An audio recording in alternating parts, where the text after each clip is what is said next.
Welcome to T-SAT.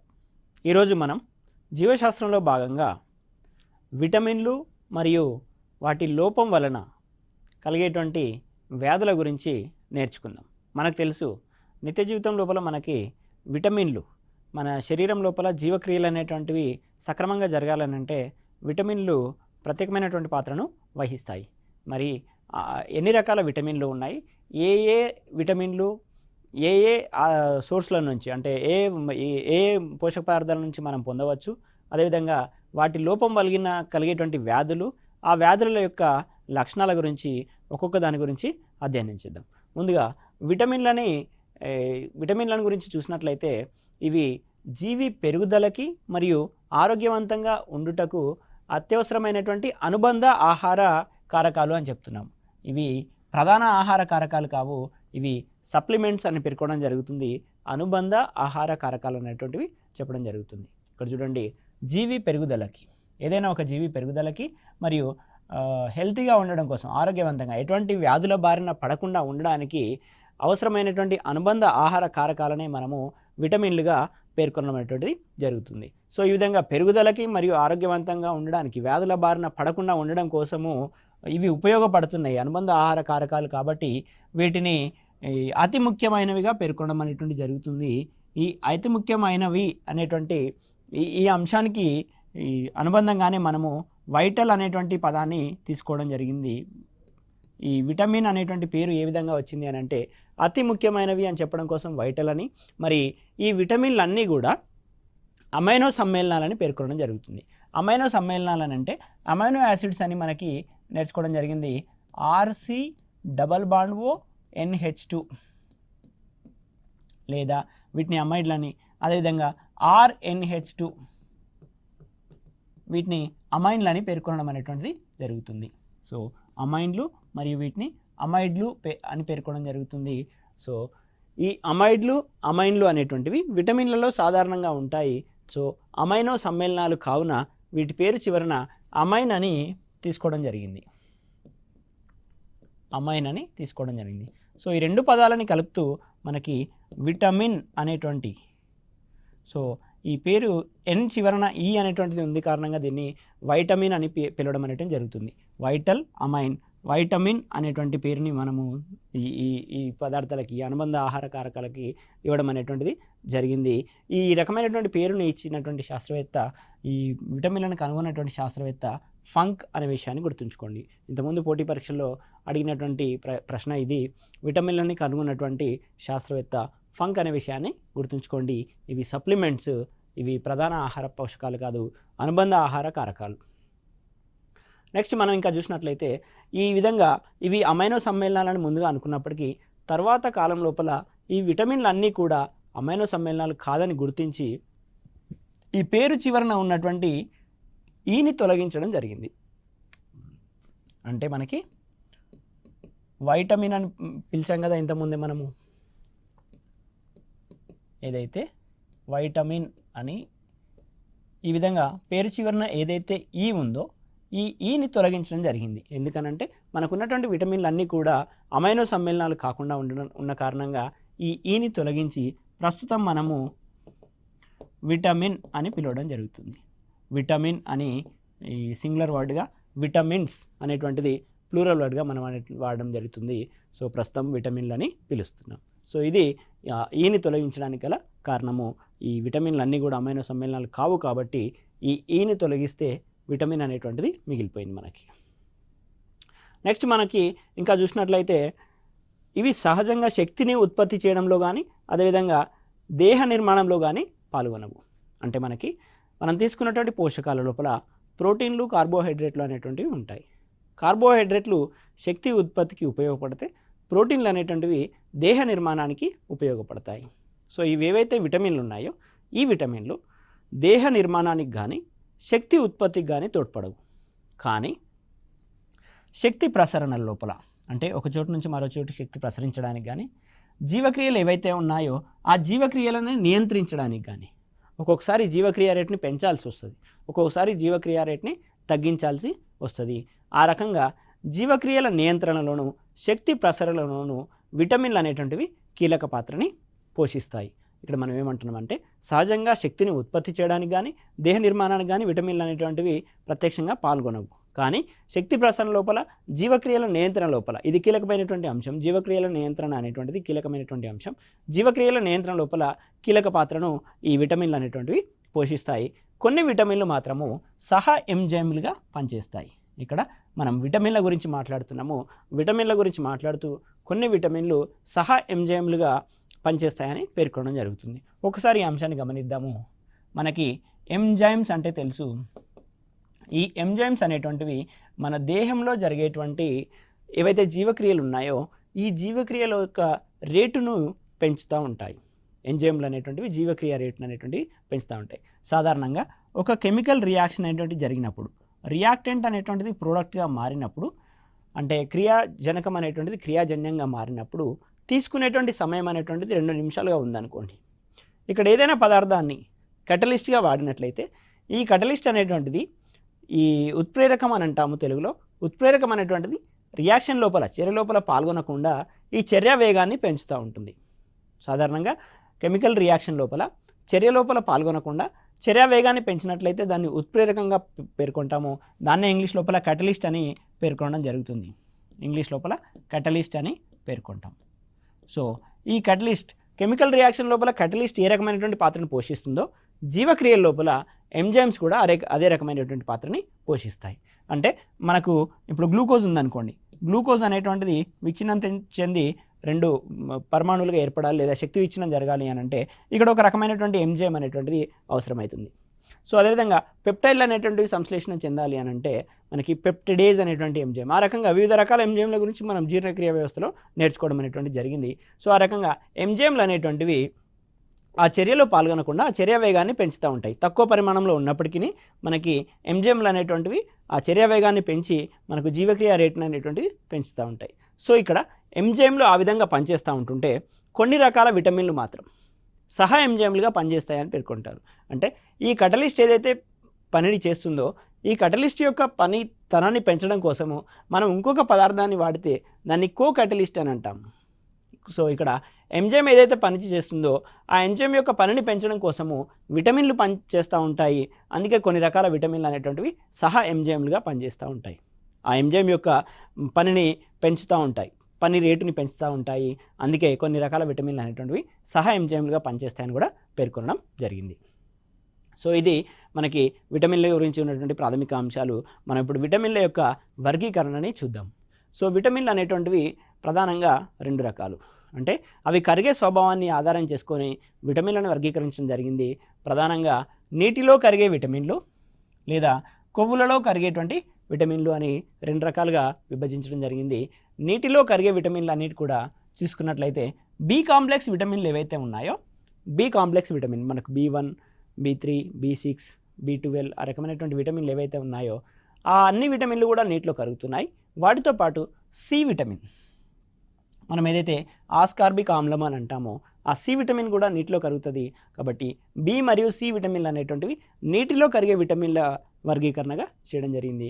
కొవ్వులో కరిగేటువంటి విటమిన్లని A, D, ఈ, కే ఈ రకమైనటువంటి విటమిన్లు, ఈ 4 రకాల విటమిన్లు కొవ్వులో కరిగేటువంటి విటమిన్లు కాబట్టి వీటిని ఏడిఏకే అని అంటాము. గుర్తుంచుకోండి, నీటిలో కరిగే విటమిన్లు బీసీ, బ్యాక్వర్డ్ క్యాస్ట్ లేక బ్యాక్వర్డ్ క్లాస్ అట్లా గుర్తుపెట్టుకోండి.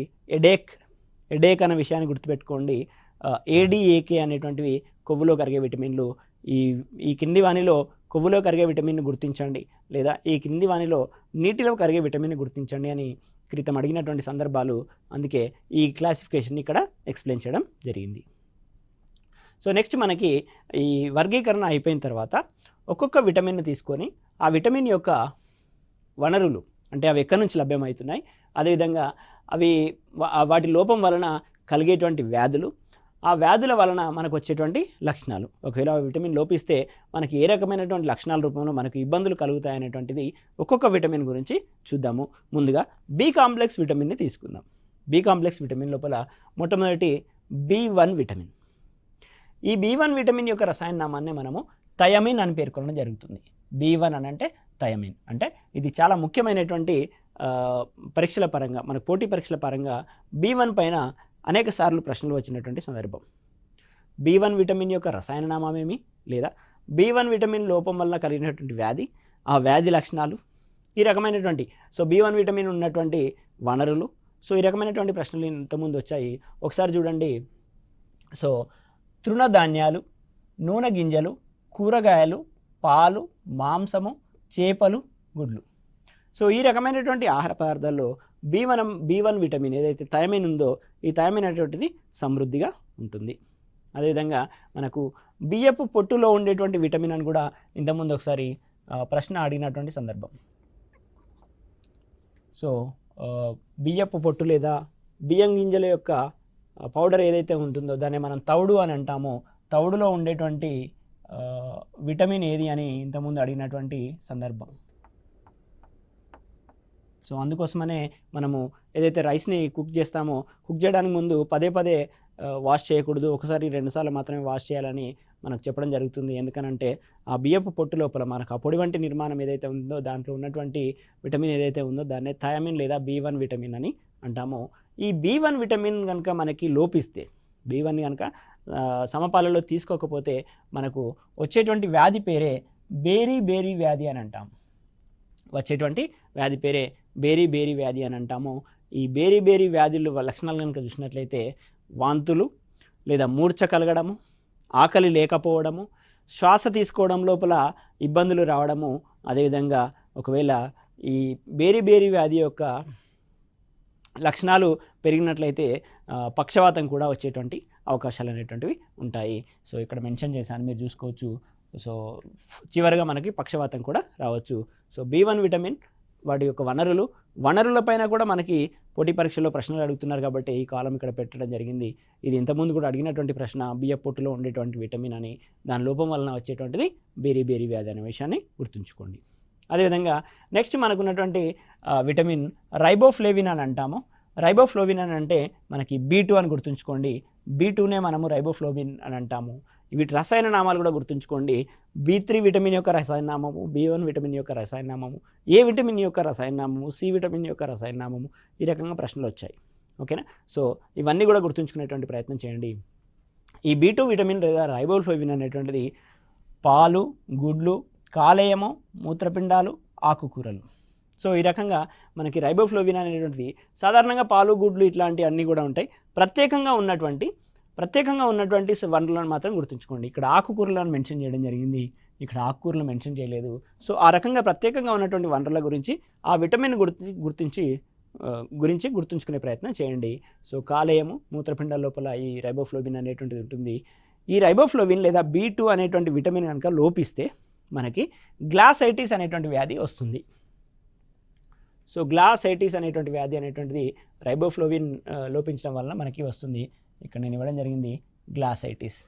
ఏదైతే గ్లాసైటిస్ ఉందో ఈ గ్లాసైటిస్ వ్యాధి లోపల మనకి కలిగేటువంటి లక్షణాలు ఏంటి అని అంటే నోటి పూత. మనం అప్పుడప్పుడు ఆహారాన్ని తీసుకోవడంలో ఇబ్బందులు పడుతూ ఉంటాం. కొద్ది మొత్తంలో ఆహారం తీసుకున్నప్పటికీ నోరు పగిలిపోయి, ఏదైతే పెదవుల చివరన కూడా పగిలిపోయి మనకి ఆహారం తీసుకోవడంలో ఇబ్బంది ఏర్పడుతుంది.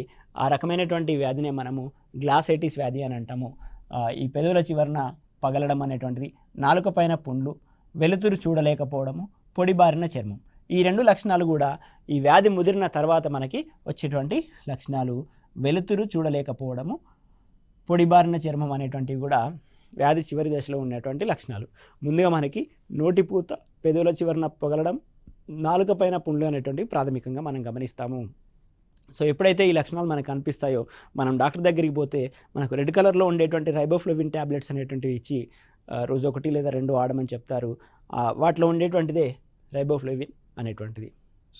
ఆ రకంగా ట్యాబ్లెట్ల రూపంలో మనం విటమిన్ తీసుకొని ఈ విటమిన్ ఏదైతే లోపం ఉందో ఆ విటమిన్ లోపాన్ని సవరించుకొని గ్లాసైటిస్ వ్యాధిని నివారించవచ్చు. కానీ అంతకన్నా ముందే మనము రైబోఫ్లోవిన్ సమృద్ధిగా లభించేటువంటి ఆహార పదార్థాలను తీసుకోవడం ద్వారా మనం ఈ రకమైన పరిస్థితుల్ని నివారించవచ్చు. నెక్స్ట్ మనకున్నటువంటి విటమిన్ నియాసిన్ అని పేర్కొంటున్నాం. ఇక్కడ నియాసిన్ యొక్క B3 యొక్క రసాయన నామమే నియాసిన్. రసాయన నామాలు మరి గుర్తుంచుకునే ప్రయత్నం చేయండి. ఇవి కూడా మూత్రపిండాలు, కాలేయము, మాంసము, గుడ్లు, చేపలు, నూనె గింజల లోపల సమృద్ధిగా ఉంటుంది B3. B3 అనేటువంటిది లోపం వల్ల మనకి పెల్లగ్రా అనేటువంటి చర్మ వ్యాధి అనేటువంటిది వస్తుంది. చర్మం పైన బొగ్గులు ఏర్పడడం అనేటువంటిది ఈ నియాసిన్ లోపం వల్ల కలిగేటువంటి ప్రధానమైనటువంటి వ్యాధి. విటమిన్లు, వ్యాధులు. ఈ క్రింది వానిలో B3 లోపం వల్ల కలిగేటువంటి వ్యాధి అని బేరీ గ్లాసెటిస్ పెల్లగ్రా అనిమియా ఈ రకంగా ప్రశ్నలు అనేటువంటి సందర్భం కూడా ఉంది. కాబట్టి B3 లోపం వల్ల మనకు వస్తున్నటువంటి వ్యాధి పెల్లగ్రా. సో ఇది ఒక రకమైనటువంటి చర్మ వ్యాధి. అదే రకంగా ఏదైతే నియాసిన్ లోపం వల్ల మనకి నీటి విరేచనాలు, జ్ఞాపక శక్తి తగ్గిపోవడం, వెరీ ఇంపార్టెంట్ సిమ్టమ్ ఇక్కడ. జ్ఞాపక శక్తి తగ్గిపోవడం అనేటువంటి ఏదైతే లక్షణం ఉందో ఆ లక్షణానికి కారణమైనటువంటి విటమిన్. సో ఏ విటమిన్ లోపం వలన జ్ఞాపక శక్తి తగ్గిపోతూ ఉంది అని అంటే ఇక్కడ నియాసిన్ అని గుర్తుపెట్టుకోండి. అదే B3 విటమిన్. జ్ఞాపక శక్తి తగ్గిపోవడం. చర్మం పొలుసు బారిపోవడం అటువంటిది కూడా ఇక్కడ. పొలుసు బారడానికి రెండింటికి తేడా ఉంది. పొలుసు బారడం అనేటువంటిది ఒక రకమైనటువంటి లేయర్లుగా చర్మం లేచిపోవడము, అందుకే మనం ఇక్కడ చర్మ వ్యాధులని పేర్కొనడం జరిగింది. పొడిబారిన చర్మం అనంటే మనకు శీతాకాలంలో ఏ విధంగానైతే చర్మం పగుళ్ళు ఏర్పరుస్తుందో ఆ రకమైనటువంటిదే పొడిబారిన చర్మము. అది మనకు రైబోఫ్లవిన్ లోపం వలన, అదేవిధంగా B3 లోపం వలన మనకి చర్మం పొలుసులుగా లేచిపోవడం అనేటువంటిది జరుగుతుంది. ఈ రెండింటికి మధ్యన తేడాని గమనించండి. నెక్స్ట్ మనకున్నటువంటి విటమిన్ పైరిడాక్సిన్. దీన్నే మనము B6 విటమిన్ అని అంటాము. 6 పైరిడాక్సిన్ అట్లా గుర్తుపెట్టుకోండి. నెక్స్ట్ ఈ సమృద్ధిగా లభించేటువంటివి తృణధాన్యాలు. ఇక్కడ వరకు మనకి ఇక్కడ B1 అనేటువంటి తృణధాన్యాల్లో ఉంది, B6 అనేటువంటిది కూడా తృణధాన్యాల్లో ఉంది. నూనె గింజలు, అదేవిధంగా కూరగాయలు, పాలు, మాంసం, చేపలు, గుడ్లు, కాలేయం. B6 విటమిన్ సమృద్ధిగా లభించేటువంటి వనరులు. ఒకవేళ B6 విటమిన్ కనుక లోపిస్తే మనకి ఎనిమియా అనేటువంటిది వస్తుంది. ఈ ఎనిమియానే మనము రక్తహీనత అని పేర్కొనడం జరుగుతుంది. సో ఈ పెరిడాక్సిన్ కారణంగా మనకి వాంతులు, మూర్ఛ, పెరిడాక్సిన్ లోపం వల్ల మనకి వాంతులు, మూర్ఛ వంటి లక్షణాలు కనిపిస్తాయి. నెక్స్ట్ మనకున్నటువంటి విటమినే సైనకోబాలమైన్. దీన్నే B12 అని అంటాము. ఇక్కడ చూడండి, కోబాల్ట్ అనేటువంటి ఏదైతే మనకి మూలకం ఉందో ఈ సైనకోబాలమైన్ లోపల సెంట్రల్ ఆటమ్గా, కేంద్రక పరమాణువుగా కోబాల్ట్ అనేటువంటిది ఉంటుంది. సో ఎప్పుడైతే కోబాల్ట్ని రాస్తున్నామో మనము క్యాపిటల్ C పెట్టాలి, స్మాల్ O పెట్టాలి. అప్పుడే అది కోబాల్ట్ యొక్క సింబల్గా మారుతుంది.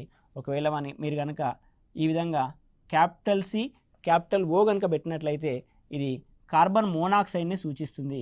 గుర్తుపెట్టుకోండి, మీరు రాసేటప్పుడు క్యాపిటల్ C, స్మాల్ O పెట్టినట్లయితే అది కోబాల్ట్ని సూచిస్తుంది.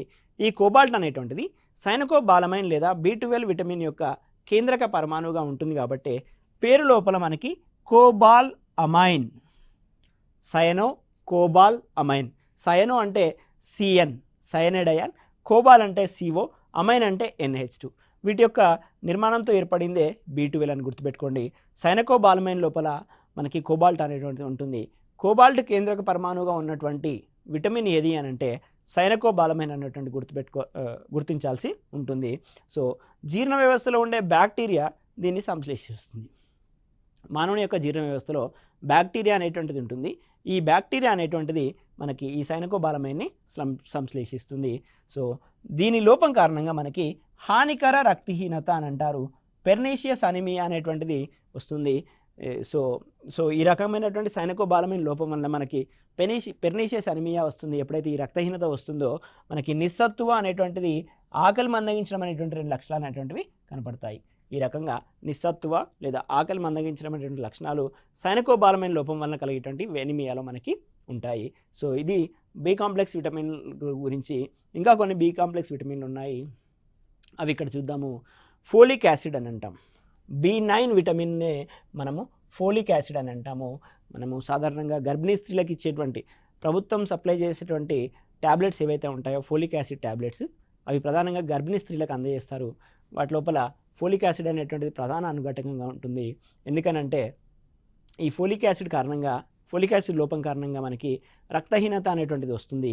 ఈ రక్తహీనత కనుక గర్భిణీ స్త్రీలకు వచ్చినట్లయితే వాళ్ళకి సిజేరియన్ జరిగినప్పుడు అధిక మొత్తంలో బ్లడ్ లాస్ కావడం జరుగుతుంది.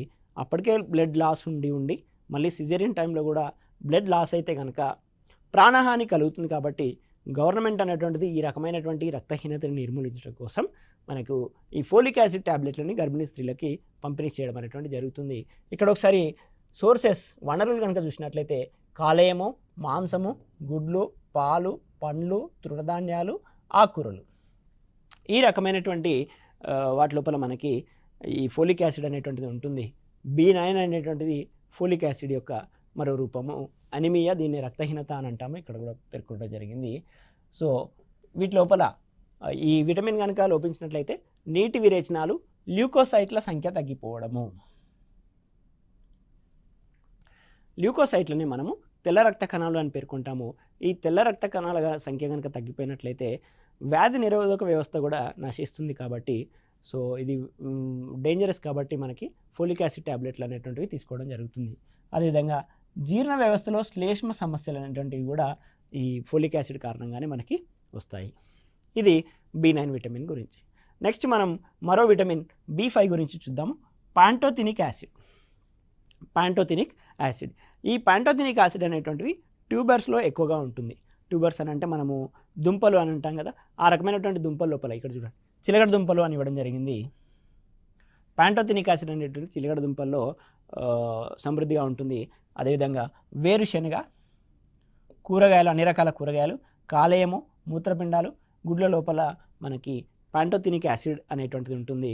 సో ఈ పాంటోథెనిక్ యాసిడ్ కనుక లోపిస్తే మనకి పాదాల లోపల ఎక్కువ మొత్తంలో పగుళ్ళు అనేటువంటివి ఏర్పడతాయి. సో పాంటోథెనిక్ యాసిడ్ లోపం వలన మనకి పాదాల పగుళ్ళు అనేటువంటివి ఏర్పడతాయి.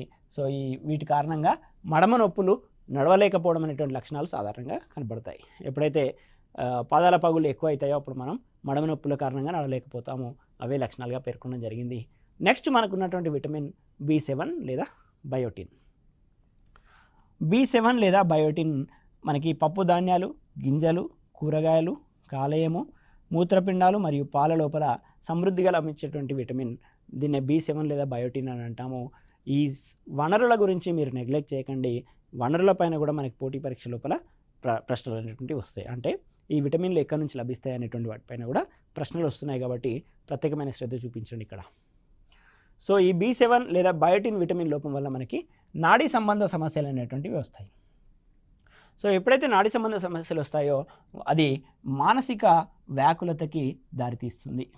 న్యూరలాజికల్ ప్రాబ్లమ్స్ ఎప్పుడైతే వస్తాయో ఒక సైకలాజికల్ మనకి డిసీజెస్ అనేటువంటివి రావడం జరుగుతుంది. సో నాడీ సంబంధ సమస్యల కారణంగా మానసిక వ్యాకులత అనేటువంటిది వస్తుంది మనకి. సాధారణంగా బయోటిన్ ఎప్పుడైతే ప్రాథమిక దశలో ఉందో ఆ టైంలో మనకి కండరాల నొప్పులు అనేటువంటివి లక్షణంగా కనిపిస్తుంది.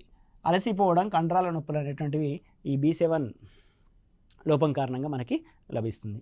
ఇంకా ఆస్కార్బిక్ ఆమ్లం అనే నెక్స్ట్ ఇక్కడ వరకు ఉన్నటువంటి అన్నీ కూడా B కాంప్లెక్స్ విటమిన్స్. నెక్స్ట్ మనకు ఉన్నటువంటిది ఆస్కార్బిక్ ఆమ్లం. దీన్నే మనము C విటమిన్ అని పేర్కొంటాము. ప్రధానమైనటువంటి మరి కీలకమైనటువంటి విటమిన్. ఎందుకంటే రోగనిరోధక వ్యవస్థను పెంపొందించడంలో ఆవశ్యకమైనటువంటి విటమిన్ ఆస్కార్బిక్ ఆమ్లం అని అంటాము. మనకు తెలుసు మనకి కోవిడ్-19 టైంలో మనకి C విటమిన్ అధికంగా ఉన్నటువంటి ఫలాలను తీసుకోమని చెప్పడం జరిగింది ప్రభుత్వం నుంచి ఆదేశాలు. కారణం ఏంటి అంటే ఇది రోగనిరోధక వ్యవస్థను పెంపొందించడంలో పనిచేస్తుంది. సో ఇక్కడ చూడండి ఆకుకూర లోపల సమృద్ధిగా ఉంటుంది. వాటితో పాటు పుల్లని పండ్లు మరియు మొలకెత్తిన గింజలు, మనం స్ప్రౌట్స్ అని అంటాం కదా, ఈ స్ప్రౌట్స్ లోపల C విటమిన్ అనేటువంటిది అధికంగా ఉంటుంది. ఇక్కడ పుల్లని పండ్లు అని అన్నాము. పుల్లని పండ్లు అని అంటే నిమ్మ, దానిమ్మ, సో ఇటువంటివన్నీ కూడా మనకి ఈ పుల్లని పండ్లు అని అంటాము. పర్టిక్యులర్గా ఆస్కార్బిక్ ఆమ్లం అనేటువంటిది సిట్రస్ జాతి మొక్కల ఫలాల నుంచి మనకి ప్రధానంగా లభిస్తుంది ఆస్కార్బిక్ ఆమ్లం లేదా C విటమిన్. ఈ సిట్రస్ జాతి మొక్కల నుంచి మనకు లభించేటువంటి విటమిన్ అని కూడా ఇంతకుముందు ప్రశ్న రావడం జరిగింది. ఈ C విటమిన్ లోపం వలన మనకి స్కర్వీ అనేటువంటి వ్యాధి వస్తుంది. సో ఇక్కడ చూడండి ఆస్కార్బిక్ ఆమ్లము, C విటమిన్, స్కర్వీ, ఈ రకంగా గుర్తుపెట్టుకోండి. ఆస్కార్బిక్ ఆమ్లము, C విటమిన్, సిట్రస్, స్కర్వీ అన్నీ కూడా సాపైన ఉన్నాయన్న విషయాన్ని గుర్తుపెట్టుకోండి. ఆ రకంగా మనకి ఎక్కువ మొత్తంలో విటమిన్లు ఉన్నాయి, ఎక్కువ మొత్తంలో వ్యాధులు ఉన్నాయి కాబట్టి గుర్తుపెట్టుకునే ప్రయత్నం చేయండి స్కర్వీ. సో ఈ C విటమిన్ లోపం వల్ల మనకి గాయాలు మానకపోవడము, అదేవిధంగా ఎముకలు విరిగిపోవడము. సో ఊరికైనా ఎముకలు విరిగిపోవడం అనేటువంటి రెండు లక్షణాలతో పాటు రోగనిరోధక వ్యవస్థ క్షీణించడం అనేటువంటిది కూడా మనకి ఇక్కడ జరుగుతుంది. సో ఈ విటమిన్ కనుక సమృద్ధిగా తీసుకుంటే రోగనిరోధక వ్యవస్థ పెరిగేటువంటి అవకాశాలు కూడా ఉన్నాయి, గుర్తుంచుకోండి. సిట్రస్ జాతి మొక్కల్లో ఆస్కార్బిక్ ఆమ్లం అనేటువంటిది సమృద్ధిగా ఉంటుంది. నెక్స్ట్ మనం చూసినట్లయితే రెటినాల్. ఇది మనకి అనేక సార్లు పోటీ పరీక్షల్లో అడిగినటువంటి విటమిన్ రెటినాల్ లేదా ఏ విటమిన్ అని చెప్తున్నాం. రెటినాల్ లేదా ఈ విటమిన్ అనేటువంటిది ఆకుకూర లోపల ఉంటుంది, మనకు క్యారెట్ లోపల కూడా ఉంటుంది, టమాటాలో ఉంటుంది. టమాటాలో ఉండేటువంటి విటమిన్ ఏది అని, టమాటా నుంచి మనకు లభించేటువంటి విటమిన్ లేదా ఏ విటమిన్ ఉండేటువంటి వనరు అని ఇంతకుముందు అడిగారు. గుమ్మడి, బత్తాయి, మామిడి, మాంసం, చేపలు, గుడ్లు, కాలేయం, పాలు, కాడ్ లివర్ ఆయిల్, కార్డ్ చేప నూనె నుంచి లభించేటువంటిది, అదేవిధంగా షార్క్ చేప నుంచి లభించేటువంటి చేప కాలేయం నుంచి లభించేటువంటి నూనె లోపల మనకి ఏ విటమిన్ అనేటువంటిది లభిస్తుంది. సో ఇది ఏ విటమిన్ కనుక లోపిస్తే కంటికి సంబంధించిన వ్యాధులు అదేవిధంగా చర్మానికి సంబంధించినటువంటి వ్యాధులు అనేటువంటివి వస్తాయి. సో రేజీకటి అని అంటాము, నైట్ బ్లైండెడ్నెస్ అని అంటాము. సో ఈ నైట్ బ్లైండెడ్నెస్ అనేటువంటిది మనకి రెటినాల్ కారణంగా వస్తుంది. సో చత్వారము, అదేవిధంగా ఇవన్నీ కూడా కళ్ళకి సంబంధించినటువంటి కళ్ళు పొడిబారడం, దీన్ని మనం జిరాఫ్థాల్మియా అని అంటాము. చర్మం పొలుసు బారడము, అదేవిధంగా నేత్రపటల సమస్యలు అంటే కార్నియా సమస్యలన్నీ కూడా ఏ విటమిన్ లోపం కారణంగానే మనకు వస్తాయి. సో ఈ ఏ విటమిన్ ఎప్పుడైతే లోపిస్తుందో దృష్టి మందగించడం కూడా స్టార్ట్ అవుతుంది. సో దీన్ని నివారించడం కోసము మనము క్యారెట్ని అధిక మొత్తంలో తీసుకోవాలని డాక్టర్లు అందుకే మనకి సూచిస్తారు. క్యారెట్లో కెరోటినాయిల్స్ ఉంటాయి, ఆ కెరోటినాయిల్ నుంచే రెటినాల్ అనేటువంటిది సంశ్లేషించబడుతుంది. ఇది ఏ విటమిన్కి సంబంధించినటువంటి విషయం. నెక్స్ట్ మనకి క్యాల్సిఫెరాల్ అనేటువంటి విటమిన్ ఉంది. ఈ క్యాల్సిఫెరాల్నే మనము డి విటమిన్నే మనం క్యాల్సిఫెరాల్ అని అంటాము. దీన్నే ఎర్గోఫెరాల్ అని కూడా పేర్కొంటాము. కాలేయము, గుడ్లు, Codd liver oil, shark liver oil, అదేవిధంగా ఉదయపు ఎండ లోపల మనకి సమృద్ధిగా లభిస్తుంది. ఇది వెరీ వెరీ ఇంపార్టెంట్, ఇంత ముందు కూడా అడిగినారు. ఉదయపు ఎండలో లభించేటువంటి విటమిన్ ఏది అంటే డి విటమిన్ లేదా క్యాల్సిఫెరాల్. ఏ రకంగా ఉదయపు ఎండలో లభిస్తుంది అని అంటే ఉదయపు ఎండలో ఉన్నటువంటి తక్కువ పౌనపుణ్యం, తక్కువ తీవ్రత కలిగినటువంటి సూర్యకిరణాలు మన చర్మం కింది భాగంలో ఉండేటువంటి కొవ్వుని కరిగించడం ద్వారా డి విటమిన్ అనేటువంటిది సంశ్లేషణ చేయబడుతుంది. మరోసారి చెప్తున్నాను, ఉదయపెండలో మనకి తక్కువ తీవ్రత, తక్కువ పౌనపుణ్యం కలిగినటువంటి సూర్యకిరణాలు అనేటువంటివి ఉంటాయి. ఆ సూర్యకిరణాలు మన చర్మం యొక్క కింది భాగంలో ఉండేటువంటి కొవ్వుని కరిగించడం ద్వారా డి విటమిన్ అనేటువంటిది సంశ్లేషించబడుతుంది. ఆ రకంగా ఉదయపెండలో మనకి డి విటమిన్ అనేటువంటిది లభిస్తుంది. ఎప్పుడైతే డి విటమిన్ లోపిస్తుందో డి విటమిన్ లోపం వలన మనకి రికెట్స్ వ్యాధి అనేటువంటిది కలుగుతుంది. సో డి విటమిన్ అనేటువంటిది కాల్షియం సంశ్లేషణ లోపం ఉపయోగపడుతుంది. ఉదయపెండ ద్వారా డి విటమిన్ అనేటువంటిది సంశ్లేషించబడుతుంది. ఈ డి విటమిన్ అనేటువంటిది కాల్షియంని సంశ్లేషించడం లేదా కాల్షియంని గ్రహించడం లోపల డి విటమిన్ ప్రధాన పాత్రను పోషిస్తుంది. ఎప్పుడైతే డి విటమిన్ లేకుండా పోతుందో అప్పుడు మనకి కాల్షియం సంశ్లేషణ అనేటువంటి జరగదు.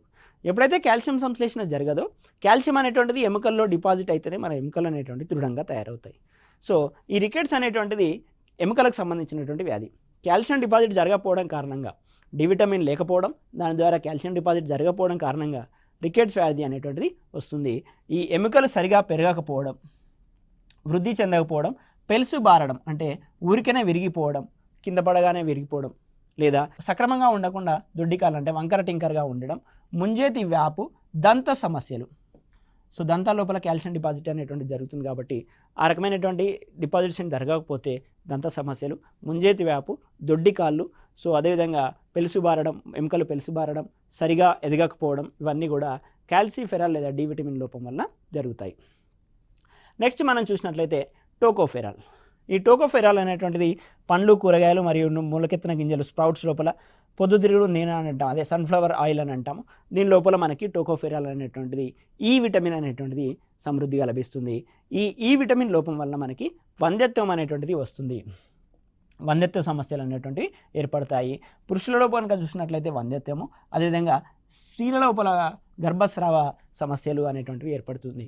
సో గర్భం ఏర్పడడం, మళ్ళీ తర్వాత తొందరలోనే అబార్షన్ కావడానికి గల కారణం ఏంటి అని అంటే టోకోఫెరాల్ లేదా ఈ విటమిన్ లోపం అనేటువంటి విషయాన్ని గుర్తుంచుకోండి. నెక్స్ట్ మనకున్నటువంటి విటమిన్ ఫిలోక్వినోన్ అని అంటాము. దీన్నే కే విటమిన్ అని పేర్కొనడం జరుగుతుంది.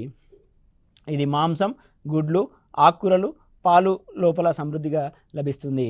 సో కే విటమిన్ ఎప్పుడైతే లోపిస్తుందో మనకి ఏదైనా గాయం అయినప్పుడు ఆ గాయం ద్వారా బయటకు వచ్చేటువంటి రక్తం సాధారణంగా దానికదే గడ్డగడుతుంది. ఈ కే విటమిన్ కనుక లోపిస్తే ఆ విధంగా గడ్డగట్టకుండా ఎక్కువ సమయం పాటు రక్తం అనేటువంటిది బయటికి పోతూ ఉంటుంది. సో రక్తం గడ్డ కట్టకపోవడం అనేటువంటిది మనకి వ్యాధిగా పేర్కొంటాం ఇక్కడ ఫిలోక్వినన్.